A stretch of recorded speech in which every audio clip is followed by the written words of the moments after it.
Good day everyone, and welcome to the channel. It's Londononion here with another Back 4 Blood character build. And the character we'll be building in this video is Holly. Now generally I would say cleaners fall on a spectrum of roles / categories ranging from offensive, supportive, and defensive. And of course the degrees in between, as we will uncover throughout the series. Just for consistency, I will define offensive roles and perks as abilities that are directly intended to increase damage or bolster offensive capabilities. Defensive roles and perks will be defined as abilities that directly increase survivability from punishment.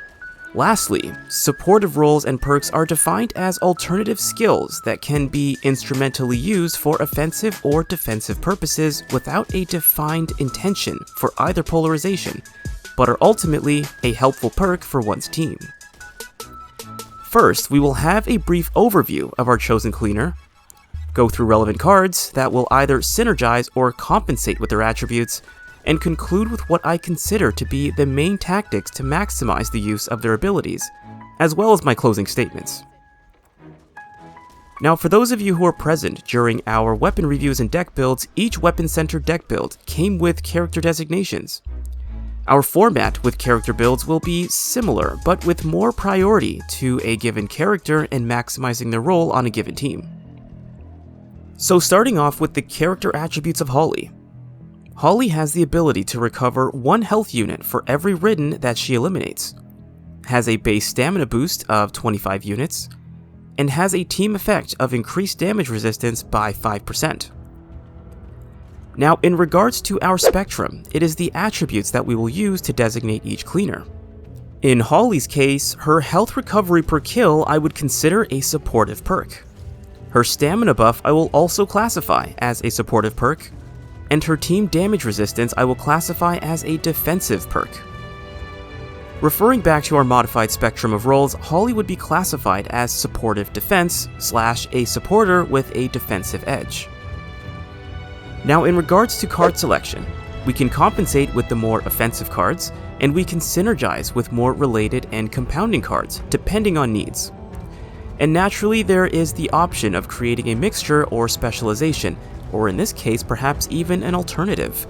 But if you ask me, a quintessential cleaner is not one that is good at everything, but one that fulfills their role in the best manner to aid the overall effectiveness of their team. So starting ourselves off with her deck build, it is important to state that our selections will mainly be geared to her strengths, with some attention being paid to areas of need. However, today will be a little different, as I would argue there are 2 alternative builds that I would use for Holly, which we will explore later on. Additionally, just like our weapon-centered builds, I prefer to use my own designations for cards as opposed to what Back 4 Blood has them labeled as. Initially, I will start off with the more compensating cards and then gradually transition into our synergistic / related and compounding cards. Ever since our recent update, the sequencing of cards no longer has any bearing, but simply for the purpose of organization, I will maintain this format throughout our selections. Now, Holly's character makeup is almost the definition of being a health vampire. More directly, she has the perfect basis for incentivizing violence with the reward of increased health and assurance of protection. She must remain in combat to maximize her effectiveness. With that said, she does not have any directly offensive perks. In regards to her ideal weapon of choice, most of you can probably guess that she is best paired with shotguns and melee weapons. And this onion would agree, as they would fit the tactical style of being a close pressure fighter. But this will be covered as well later on in our discussion. Now, our first deck build will be a little different from our previous 2. Due to her weapon designation, I did not see much of a need to increase her offensive capabilities in lieu of other compounding cards. Instead, I decided to go with cards that aid her weapon designation. The rationale behind this will become more clear following our card selection segment. So our first compensatory card will be Rolling Thunder, which increases move speed while firing with shotguns by 35% and damage by 10%. Next, I choose to employ Ammo Belt for a 50% increase in ammo capacity and 15% reload speed. Now, our next card is inherently controversial as it is rather popular for melee builds to be constructed with Holly. However, for those who were present during our Evangelo build, you'll understand that this onion is not the biggest fan of using melee weapons, especially on higher difficulties. With that being said, I personally take more value in having a ranged secondary while employing combat knife as a tertiary option for efficiently dispatching close targets without having to use ammo. Carrying on, I have mag coupler for a 50% buff in reload speed, but at the cost of ADS. Scattergun skills increases reload speed by 40% with shotguns. And lastly, I have quick kill for a 50% increase in accuracy. This card also comes with disabled ADS. Now, the rest of the cards from here on out will have a more compounding orientation. Our first one is Motorcycle Helmet for a 15% increase in damage resistance and an increase in health by 10 units. This card also disables ADS. Next, I have Padded Suit for a 10% increase in damage resistance, 5 units of health, but a loss in stamina efficiency by 20%. Following, we have Motorcycle Jacket for a 5% increase in damage resistance and 5 units of health. Adrenaline Fueled grants 5 units of stamina upon eliminating a foe, and an additional 7 units over the course of 7 seconds, and this effect can stack up to 5 times. In addition to her stamina buff, as well as tactical implications which we will get to, this card also compensates for the stamina deficiency noted in our Padded Suit card. Moving on, we have True Grit, a conditional card upon taking a single hit for 15 or more damage, you heal 10 units of health over the course of 5 seconds. Next, Defensive Maneuver grants 25% damage resistance for 3 seconds after sustaining 15 or more damage from a single hit. Buckshot Bruiser grants a quarter of temporary health for every pellet that lands.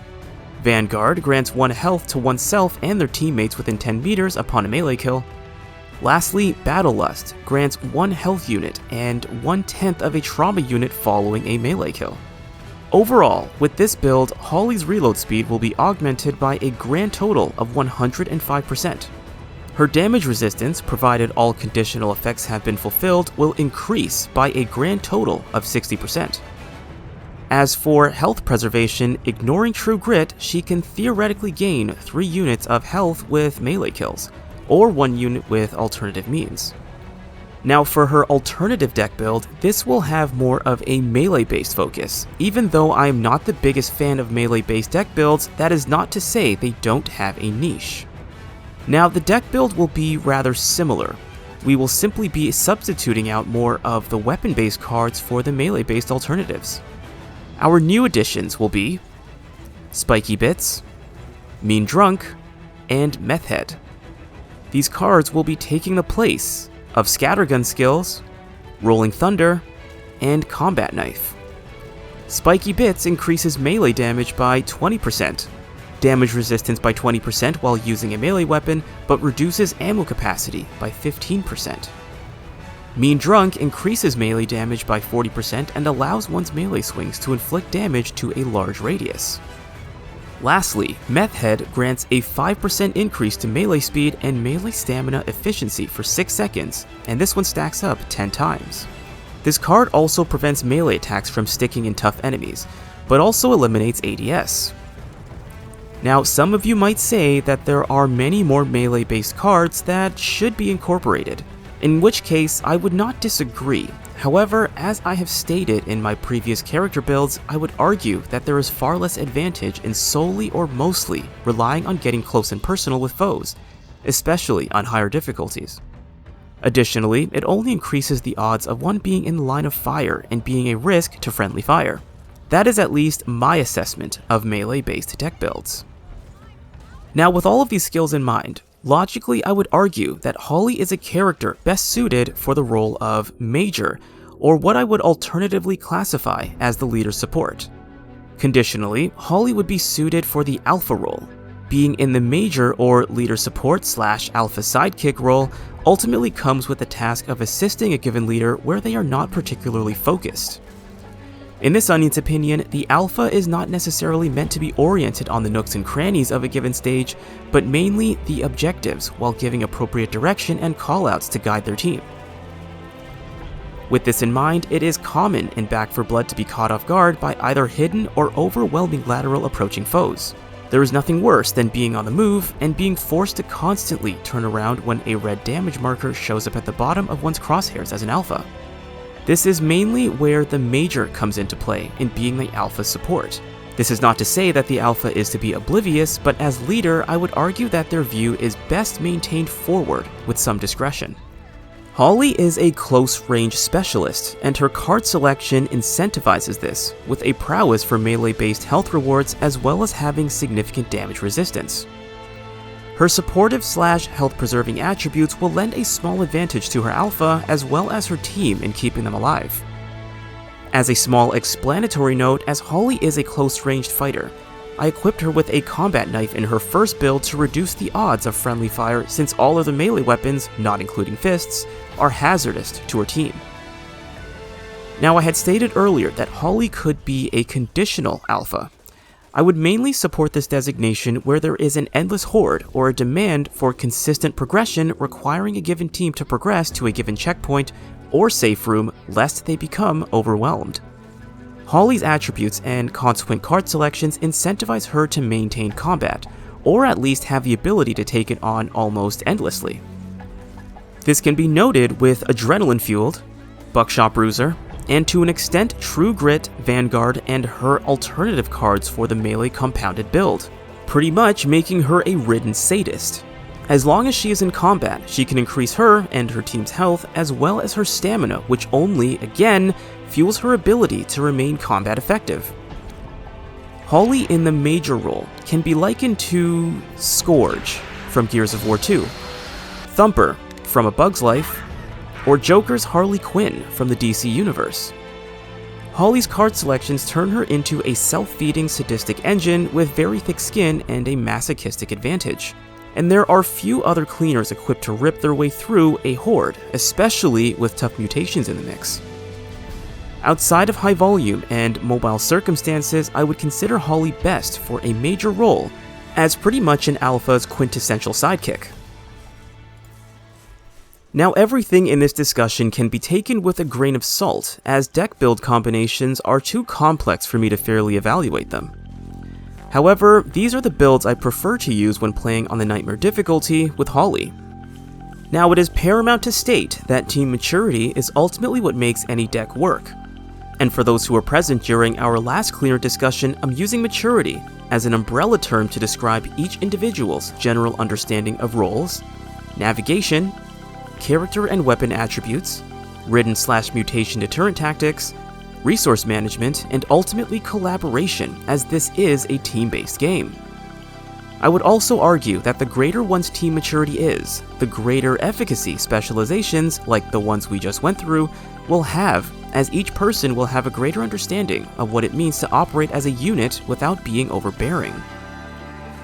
Carrying on, less maturity will likely demand more of a compensating build, so as to provide support where there are more deficiencies.